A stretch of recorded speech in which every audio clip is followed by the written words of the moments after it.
தமிழ்நாட்டைச் சேர்ந்த மதிப்புக்கும் மரியாதைக்குரிய மாண்புமிகு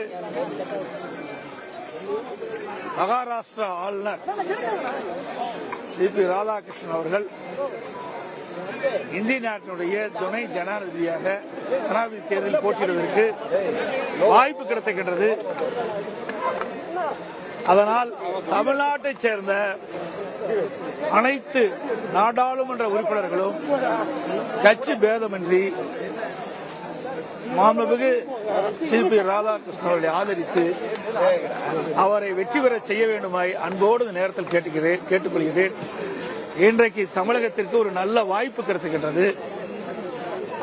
இந்திய நாட்டினுடைய துணை ஜனாதிபதியாக வருவதற்கு தமிழ்நாட்டைச் சேர்ந்தவர்கள் வருவதற்கு ஒரு வாய்ப்பு கிடைக்கிறது. ஆகவே அனைத்து நாடாளுமன்ற உறுப்பினர்களும் கட்சி பேதமின்றி மரியாதைக்குரிய மாண்புமிகு சிபி ராதாகிருஷ்ணன் ஆதரிக்க வேண்டுமாய் அன்போடு இந்த நேரத்தில் கேட்டுக்கொள்கிறேன். காங்கிரஸ் சார்பா துணை ஜனாதிபதிக்கு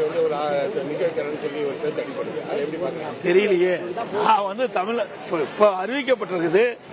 தமிழ்நாட்டைச் சேர்ந்த மகாராஷ்டிரா மேதகு ஆளுநர் மதிப்புக்கு மரியாதைக்குரிய மாண்புமிகு சிபி ராதாகிருஷ்ணன் அவர்கள் எனக்கு துணை ஜனாதிபதியாக அறிவிக்கப்பட்டிருக்கிறார்கள்.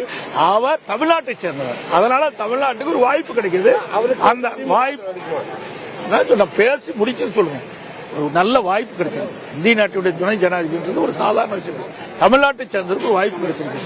அந்த வாய்ப்பு கிடைத்திருக்கிற காரணத்தினால நம்ம கட்சி பேதமின்றி தமிழ்நாட்டை சேர்ந்த அனைத்து நாடாளுமன்ற உறுப்பினர்களும் மாண்புமிகு சிபி ராதாகிருஷ்ணன் ஆதரிக்க வேண்டுமாய் அன்போடு கேட்டுக்கொள்கிறேன். நன்றி, வணக்கம்.